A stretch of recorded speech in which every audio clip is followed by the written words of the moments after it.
ఓం శాంతి. ఈరోజు మురళి 25/5/2026. మధురమైన పిల్లలారా, నేను కర్మేంద్రియాలను జయించానా? ఏ కర్మేంద్రియము నన్ను మోసం చేయడం లేదు కదా అని మిమ్మల్ని మీరే ప్రశ్నించుకోండి. ఇంపార్టెంట్ కదా. స్వరాజ్యాధికారి అంటే కర్మేంద్రియాలపైన రాజ్యము, జ్ఞానేంద్రియాలపైన రాజ్యం కదా. కానీ కర్మేంద్రియాలపైనే ఇంకా రాజ్యం చేయకపోతే జ్ఞానేంద్రియాలపైన ఏం చేస్తాము? ఇంకా కండ్లు మోసం చేస్తున్నాయి, చూసిందల్లా కావాలంటున్నాయి, నోరు మోసం చేస్తూ ఉంది, అత్తినాలా ఇత్తినాలా అనే జిహ్వ చాపల్యం ఉంది. మాట్లాడతాము, అయ్యో ఎందుకు మాట్లాడితే అని మాట్లాడిన తర్వాత ఆలోచిస్తున్నాము అంటే నోరు కంట్రోల్లో లేదు. చెవులు పనికిరానివన్నీ వింటున్నాము, పరచింతన. నోరు పరచింతన మాట్లాడుతున్నాము, పరనిందన చేస్తున్నాము. సో నోరు ఏం కంట్రోల్లో ఉంది? కండ్లు కంట్రోల్లో లేవు, చెవులు కంట్రోల్లో లేవు. వాసన ఎక్కడో ఏదో మంచి తయారవుతుందంటే మనము తినింటే బాగుండు, మంచి వాసన వస్తూ ఉంది అనే ఫీలింగ్స్. చర్మము స్పర్శ యొక్క ఆకర్షణ, ఇవన్నీ ఆలోచన చేయలే కదా. కన్ను, ముక్కు, నోరు, చెవులు, చేతులు ఇవన్నీ నా అధీనంలో ఉన్నాయా? శ్రీమత ఆధారంగా నడుస్తున్నాయా? ఎంత శాతము? ముందు కంటే బెటరు, కానీ బెస్టా మన అధీనంలో ఉన్నాయా? సో ఇవే మన అధీనంలో లేవంటే ఇంకా మనస్సు, బుద్ధి, సంస్కారము ఎప్పుడు కావాలంటే అప్పుడు, ఎక్కడ కావాలంటే అక్కడ, ఎంత సమయం కావాలంటే అంత సమయం ఎప్పుడు ఏకాగ్రం చేయగలుగుతాం? మొదట అంతర్ముఖి అయితేనే కదా అప్పుడు ఎక్కడ కావాలంటే అక్కడ కాన్సన్ట్రేట్ చేయగలుగుతాం, ఏకాగ్రత చేయగలుగుతాం. అప్పుడే ఏకరస స్థితి అనుభవం అవుతుంది కదా. సో అందుకే బాబా పరిశీలన చేసుకోమంటున్నారు. ఎంత పర్సెంటేజ్? ఎవరు 100% కాలేదు, కాకపోతే ప్రయత్నం అనేది, సాధన అనేది జరుగుతూనే ఉండాలి. నేను కర్మేంద్రియాలను జయించానా? ఏ కర్మేంద్రియము నన్ను మోసం చేయడం లేదు కదా అని మిమ్మల్ని మీరే ప్రశ్నించుకోండి. ప్రశ్న: కర్మాతీతంగా అయ్యేందుకు పిల్లలైనా మీరు స్వయంలో ఏ ప్రతిజ్ఞను చేసుకోవాలి? జవాబు: ఏ కర్మేంద్రియము ఎప్పుడూ చంచలం కాలేదు కదా అని మీతో మీరే ప్రతిజ్ఞ చేసుకోండి. నేను నా కర్మేంద్రియాలను నా వశంలో ఉంచుకోవాలి. బాబా ఏ డైరెక్షన్ అయితే ఇచ్చారో దానిని అమలులోకి తీసుకురావాల్సిందే. మధురమైన పిల్లలు, కర్మాతీతంగా అవ్వాలంటే ఏ కర్మేంద్రియాలతోనూ వికర్మలు చేయకండి అని బాబా డైరెక్షన్ ఇస్తున్నారు. మాయ చాలా ప్రబలమైంది, కళ్ళు మోసం చేస్తూ ఉంటాయి. కావున మిమ్మల్ని మీరు సంభాళన చేసుకోండి. కర్మాతీతంగా కావాలంటే కర్మేంద్రియాలపైన విజయం పొందాలి కదా. సో ప్రతిజ్ఞ ఏం చేయాలి అని బాబా చెప్తున్నారు. ఎట్లా ప్రతిజ్ఞ చేయాలి, మన కర్మేంద్రియాలని ఎట్లా వశం చేసుకోవాలి అనే విషయాల్ని బాబా వాళ్ళు చెప్తున్నారు. ఏ కర్మేంద్రియము ఎప్పుడూ చంచలం కాలేదు కదా. ఎందుకు చంచలం కాదు? ఒక్కో రోజు ఒక్కొక్క కర్మేంద్రియం చంచలం అవుతూ ఉంటుంది. క్రోధానికి వశమవుతాము, గట్టిగా మాట్లాడతాము, నోరు అనే కర్మేంద్రియం చంచలమైంది కదా. ఆవేశంతో మాట్లాడతాము, అనేక వికారాల వంశాలు ఉన్నాయి. సో ఎంత మాత్రం నేను ఇదైనాను అనేది పరిశీలన చేసుకోవాల్సిన విషయం. బాబా అంటున్నారు, మీతో మీరే ప్రతిజ్ఞ చేసుకోవాలి. నేను నా కర్మేంద్రియాలను నా వశంలో ఉంచుకోవాలి. బాబా ఏ డైరెక్షన్ అయితే ఇచ్చారో దాన్ని అమల్లోకి తీసుకురావాల్సిందే అనుకుంటే ఇంకేమి పర్ఫెక్ట్ అయిపోయినట్లే. మధురమైన పిల్లలు, కర్మాతీతులుగా అవ్వాలంటే ఏ కర్మేంద్రియంతోనూ చెడు కర్మలు, పాపకర్మలు చెయ్యకండి. మాయ చాలా ప్రబలమైంది, కండ్లు మోసం చేస్తూ ఉంటాయి. ఏదైనా చూసినాము, డబ్బుల్ని చూసినామంటే దొంగతనం చేయాలని, తినే వస్తువులు చూసినామంటే తిందామా అని ఎన్నో మోసం చేస్తూ ఉంటాయి. కావున మిమ్మల్ని మీరు కాపాడుకోండి, మిమ్మల్ని మీరు రక్షించుకోండి అని బాబా చెప్తున్నారు. ఓం శాంతి. ఓం శాంతి బాబా. పిల్లలు ఆత్మాభిమానులుగా కూర్చున్నారా? మిమ్మల్ని మీరు ప్రశ్నించుకోండి. ప్రతి విషయాన్ని తమకు తామే ప్రశ్నించుకోవాల్సి ఉంటుంది. నేను ఆత్మాభిమానిగా ఉన్నానా, భగవంతుణ్ణి స్మృతి చేస్తున్నానా అని మిమ్మల్ని మీరే ప్రశ్నించుకోండి. బాబా ఉపాయాన్ని చెప్తున్నారు. మనల్ని మనం ప్రశ్నించుకుంటే ఓకే, వేరే వాళ్ళు మనల్ని ప్రశ్నిస్తే నువ్వు ఉన్నావా అంటాం. నువ్వు బాబా స్మృతిలో ఉన్నావా, నన్నెందుకు అడుగుతున్నావు అంటాం. అందుకోసమే మనల్ని మనమే పరిశీలన చేసుకుంటే మనలోనే మార్పు వస్తుంది కదా. బాబాను స్మృతి చేస్తున్నానా అని మిమ్మల్ని మీరే ప్రశ్నించుకోవాలి. ఎందుకంటే ఇది మీ ఆత్మిక సైన్యం. వికారాలపైన రావణ్ణిపైన విజయాన్ని పొందే సైన్యం. సైన్యంలో ఎల్లప్పుడూ యువకులే భర్తీ అవుతారు. ఈ సైన్యంలో 15-16 ఏళ్ల యువకులు ఉన్నారు, 90 ఏళ్ల వృద్ధులు ఉన్నారు. ఇది విచిత్రమైన సైన్యం. అలాగే చిన్నపిల్లలు కూడా ఉన్నారు. ఇది మాయపైన విజయాన్ని పొందే సైన్యం. ప్రతి ఒక్కరూ మాయపైన విజయాన్ని పొంది బాబా ద్వారా బేహద్ వారసత్వాన్ని తీసుకోవాలి. ఎందుకంటే మాయ చాలా పెద్ద శత్రువు. మాయ చాలా ప్రబలమైనదని పిల్లలకు కూడా తెలుసు. ప్రతి కర్మేంద్రియము మోసం చేస్తూ ఉంటుంది. ఎన్ని కర్మేంద్రియాలు ఉంటే అన్నీ మోసం చేస్తూ ఉంటాయి. ప్రతిరోజు సాయంత్రం రాత్రి పరిశీలన చేసుకోవాలా, ఏ కర్మేంద్రియం నన్ను మోసం చేసింది బాబా అంటున్నారు. ప్రతి కర్మేంద్రియము మోసం చేస్తూ ఉంటుంది. అన్నింటికన్నా ముందు ఎక్కువగా మోసం చేసే కర్మేంద్రియం ఏది? కళ్ళు. అన్నింటికన్నా ఎక్కువ మోసం చేస్తాయి. తమ స్త్రీ ఉన్నా కూడా ఇంకెవరైనా సుందరంగా కనిపిస్తే వెంటనే అటువైపుకి దృష్టి లాగుతుంది. కళ్ళు చాలా మోసం చేస్తాయి. వారిని ముట్టుకోవాలి అని మనసులో కలుగుతుంది. చూస్తున్నారా, బాబా అన్నీ చూస్తూ ఉంటారు. ఎల్లప్పుడూ బ్రహ్మకుమారి కుమారులమైన మేము సోదరి సోదరులమని బుద్ధిలో ఉంచుకోండి అని బాబా చెప్తున్నారు. ఇందులో మాయ చాలా గుప్తంగా మోసం చేస్తుంది. కావున ఇది చార్టులో కూడా రాయాలి. ఈ రోజంతట్లో ఏ ఏ కర్మేంద్రియాలు నన్ను మోసం చేశాయి అనేది పరిశీలన చేసుకోవాలి కదా. అదే బాబా అంటున్నారు.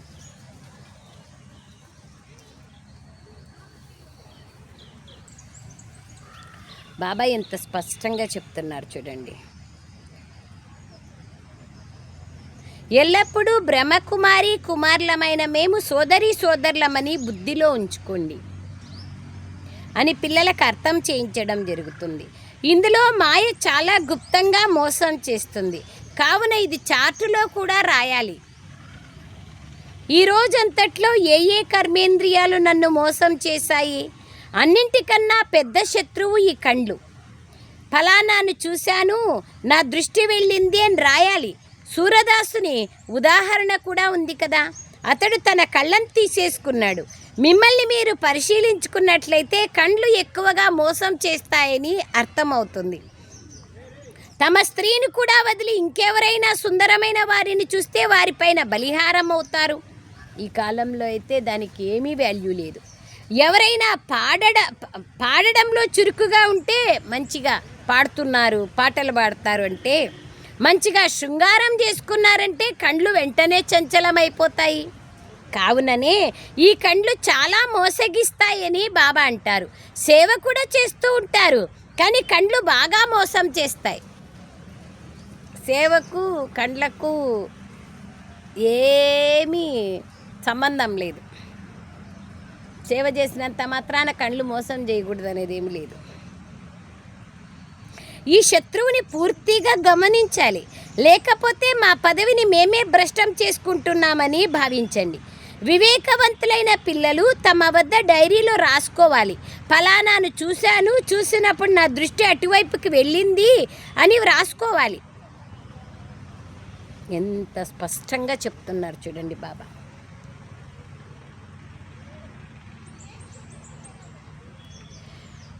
బాబా అంటున్నారు, ఎవరైనా పాడడంలో నా కళ్ళు చాలా మోసగిస్తున్నాయి అని బాబా అంటారు. బాబా అంటారు, ఫలానాని చూశాను, చూసినప్పుడు నా దృష్టి అటువైపుకి వెళ్ళింది అని వ్రాయాలి. మిమ్మల్ని మీరే శిక్షించుకోవాలి. పొరపాట్లు చేసినామంటే మనకు మనమే ఆ రోజు మనకి ఇష్టమైంది తినకూడదు, లేదా ఉపవాసం ఉండాలా, ఏదో ఒకటి పనిష్మెంట్ ఇచ్చుకోవాలి. భక్తి మార్గంలో కూడా పూజ చేసే సమయంలో బుద్ధి అటు ఇటు పరిగెడితే వారు తమని తాము గిచ్చుకుంటారు. కావున ఇప్పుడు ఇటువంటి స్త్రీ ఎవరైనా ముందుకొచ్చినట్లయితే అక్కడి నుండి వెళ్ళిపోవాలి. అక్కడే నిల్చొని చూస్తూ ఉండకూడదు. కళ్ళు చాలా మోసం చేస్తాయి. కావుననే సన్యాసులు కళ్ళు మూసుకొని కూర్చుంటారు. ముందు పురుషులను, వెనుక స్త్రీలను కూర్చోబెడతారు. స్త్రీలను అసలు ఏమాత్రము చూడని వారు కూడా ఉంటారు. అట్లా వాళ్ళు కూడా ఉన్నారు. పిల్లలైన మీరు చాలా కష్టపడాలి. విశ్వరాజ్య భాగ్యాన్ని తీసుకోవడం చిన్న విషయం ఏమీ కాదు కదా. వారు ఎక్కువలో ఎక్కువ 10-20 వేలు లేదా 1-2 లక్షలు పోగు చేస్తారు, మళ్ళీ చనిపోతారు. కానీ పిల్లలైన మీకు అవినాశీ వారసత్వం లభిస్తోంది. మీకు అన్నీ ప్రాప్తిస్తాయి. దేన్నైనా పొందేందుకు కష్టపడాల్సిన అవసరం మీకు అక్కడ ఉండదు. సత్యుగంలో ఉండదు. కలియుగం యొక్క అంతానికి మరియు సత్యుగం యొక్క ఆదికి బాబా అంటున్నారు,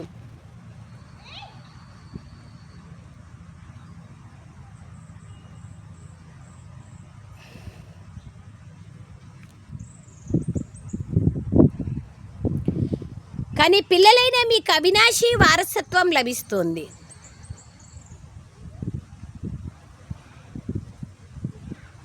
మీకన్నీ ప్రాప్తి అవుతాయి.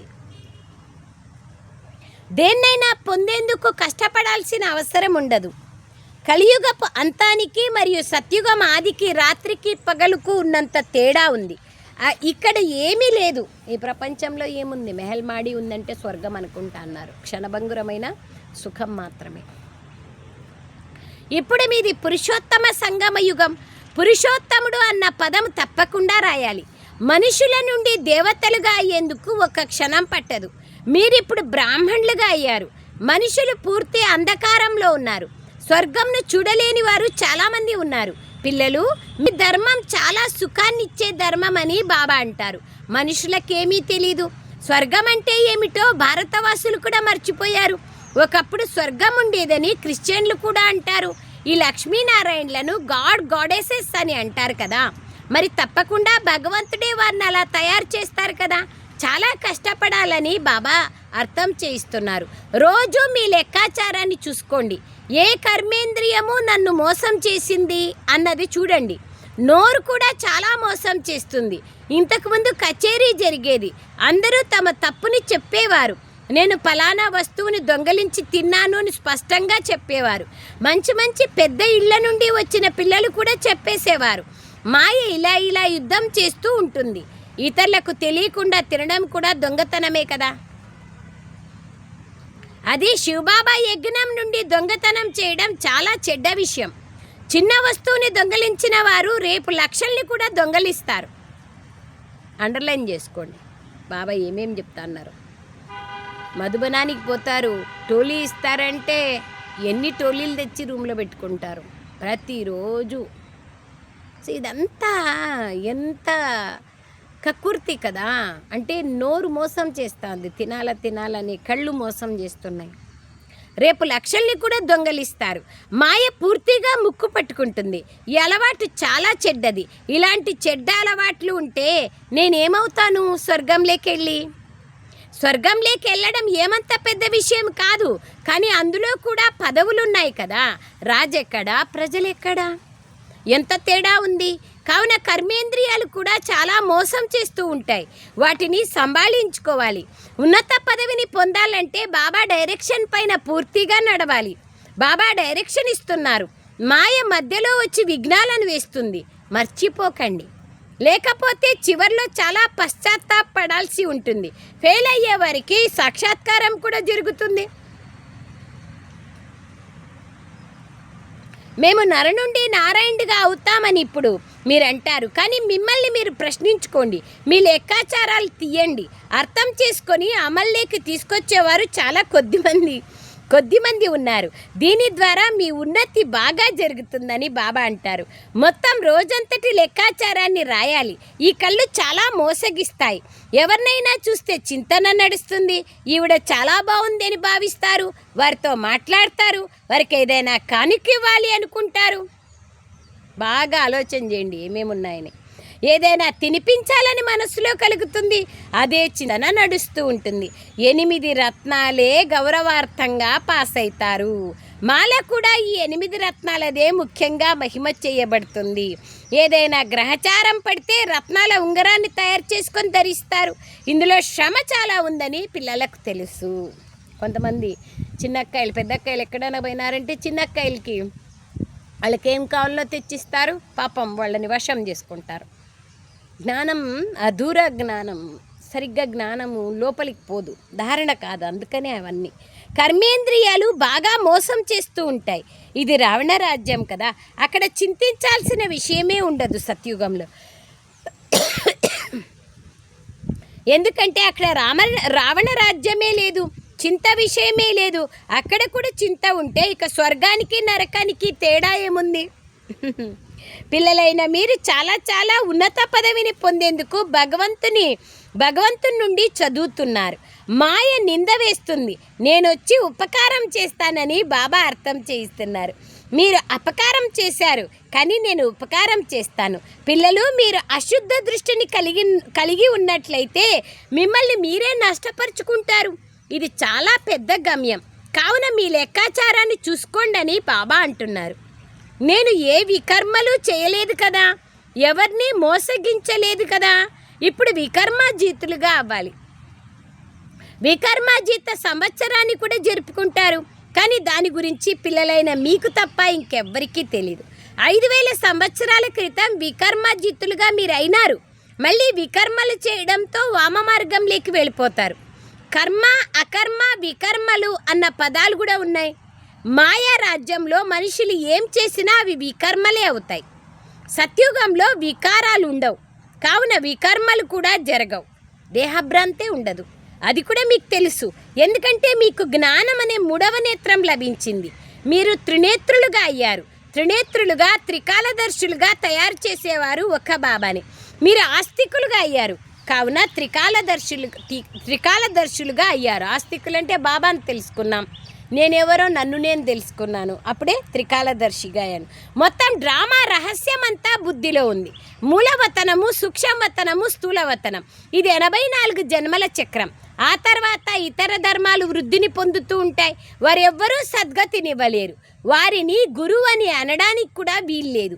అందరికీ సద్గతినిచ్చే సద్గురువు ఒక్క బాబాని. ఇప్పుడు అందరి సద్గతి జరగాల్సి ఉంది. వారు ధర్మస్థాపకులుగా పిలువబడతారే కానీ గురువులుగా కాదు. ధర్మస్థాపకులు ధర్మాన్ని స్థాపించేందుకు నిమిత్తంగా అవుతారు, అంతేకాని వారు సద్గతినేమీ ఇవ్వరు. వారిని స్మృతి చేయడం వల్ల లాభము లేదు. బాబా ఏమంటున్నారు? వారిని స్మృతి చేసే దానికి కారణంగా దేహదారులను ఎవరిని స్మృతి చేసినా లాభం లేదు కదా. వికర్మలు వినాశం కావు, అదంతా భక్తి. మాయ చాలా శక్తివంతమైనది, దీనిపైనే యుద్ధం జరుగుతుంది. బాబా అర్థం చేయించారు. మీరు శివశక్తి, పాండవ సైన్యం, మీరందరూ మార్గదర్శకులు. శాంతిధామము మరియు సుఖధామము యొక్క దారిని చూపిస్తారు. నిజమైన గైడ్లు మీరే, మార్గదర్శకులు మీరే. బాబా నిన్నెంత బాగా చెప్పారు, మీరు భక్తుల రక్షకులు అన్నారు మొన్న. ఈరోజు అంటున్నారు మీరు నిజమైన గైడ్లు. బాబాను స్మృతి చేసినట్లయితే మీ వికర్మలు వినాశం అవుతాయి. ఇంకొక వైపు ఏదైనా పాపకర్మ చేసినట్లయితే 100 రెట్ల పాపము వస్తుంది. ఎంత వీలైతే అంత ఏ వికర్మను చేయకూడదు. కర్మేంద్రియాలు ఎంతగానో మోసం చేస్తూ ఉంటాయి. బాబా ప్రతి ఒక్కరి నడవడిక ద్వారా అర్థం చేసుకుంటారు. పిల్లలకు మాయా తుఫాన్లు వస్తాయి. స్త్రీ పురుషులుగా భావిస్తేనే తుఫాన్లు వస్తాయి. కావున ఈ కళ్ళపైన ఎంతో అధికారాన్ని ఉంచాలి. మనం శివబాబా పిల్లలం. బాబాకు ప్రతిజ్ఞ చేసి రాఖీని కట్టుకున్నాం. అయినా మాయ మోసం చేసేస్తుంది. ఆ తర్వాత దాని నుండి ముక్తులు కాలేరు. కర్మేంద్రియాలు ఎప్పుడైతే వశమవుతాయో అప్పుడే కర్మాతీత స్థితి ఏర్పడుతుంది. మేము లక్ష్మీనారాయణలుగా అవుతామనేది సహజమే, ఆ విధంగా చెప్పడం సహజమే, కానీ కావడం కష్టమే. కానీ తెలివి కూడా కావాలి కదా. ఆజ్ఞను అమల్లోకి తీసుకురండి అని బాబా అంటారు. బాబా బాబా అంటూ ఉండండి. బాబా నుండి పూర్తి వారసత్వాన్ని మనం తీసుకుంటాం. ఇటువంటి టీచర్ ఎప్పుడూ ఎక్కడా లభించరు. ఈ విషయాల గురించి దేవతలకు కూడా తెలియదు. మరి ఆ తర్వాత వచ్చిన ధర్మాల వాళ్ళకి ఏం తెలుస్తాయి? నేనేం చెప్పినా అది శివబాబాయే చెప్తున్నారని భావించండి అని బాబా అంటారు. బ్రహ్మబాబా కూడా ఈ దాదా చెప్తున్నారని భావించకండి. ఇతడు నా రథం. ఇతడేం చేస్తాడు? పిల్లలైన మీకు రాజ్యాన్ని నేనిస్తాను, ఈ రథం ఇవ్వదు కదా. ఇతడు పూర్తిగా ఏమీ లేనివాడు, మనలాగానే కదా, స్థూలంగా కాదు కదా, సూక్ష్మంగా. ఇతడు కూడా బాబా నుండే వారసత్వాన్ని తీసుకుంటాడు.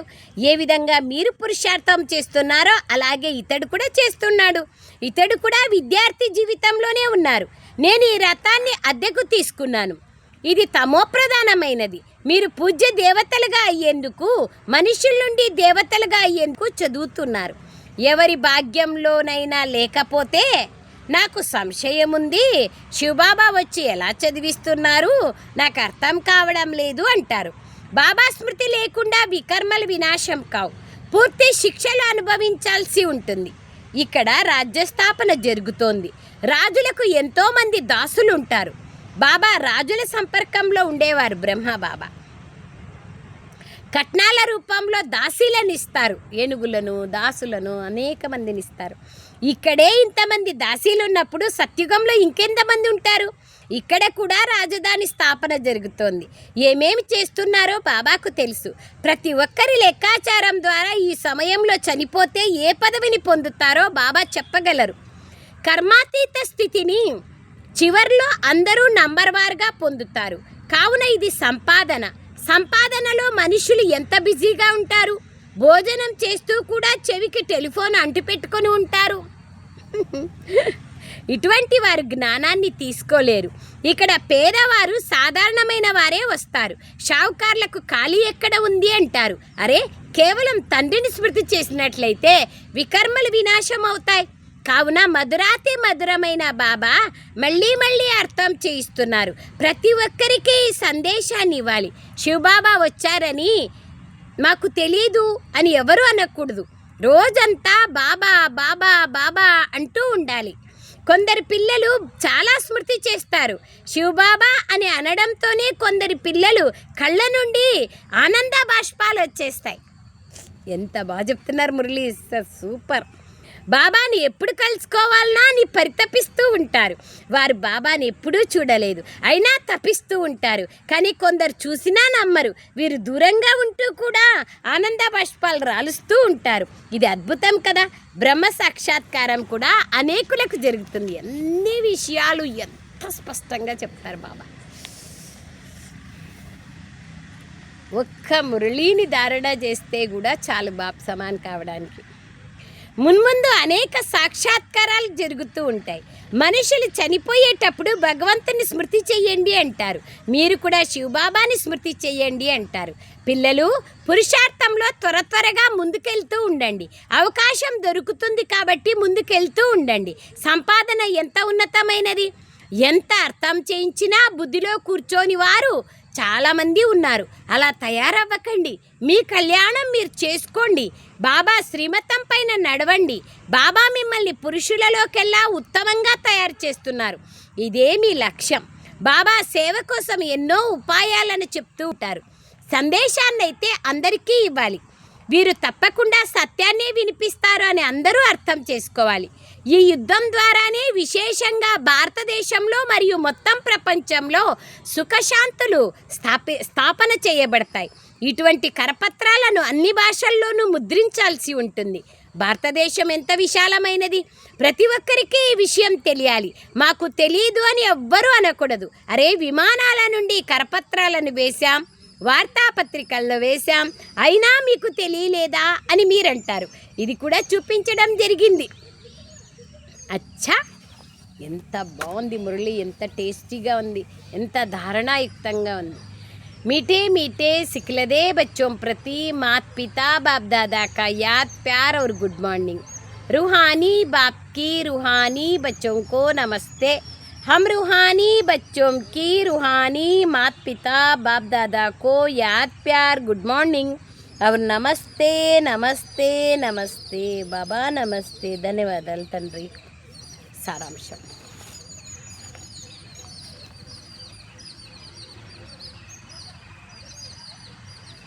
స్వయంలో ఏ చెడు అలవాట్లు ఉన్నా వాటిని పరిశీలించి తొలగించుకునేందుకు కృషి చేయాలి.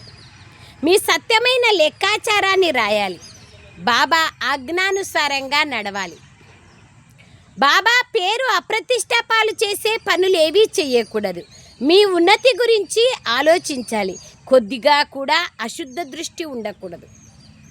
వరదానం: స్థూలంగా లేదా సూక్ష్మంగా ప్రతి ఆజ్ఞను పాలన చేసే సంపూర్ణ ఆజ్ఞాకారులుగా కండి.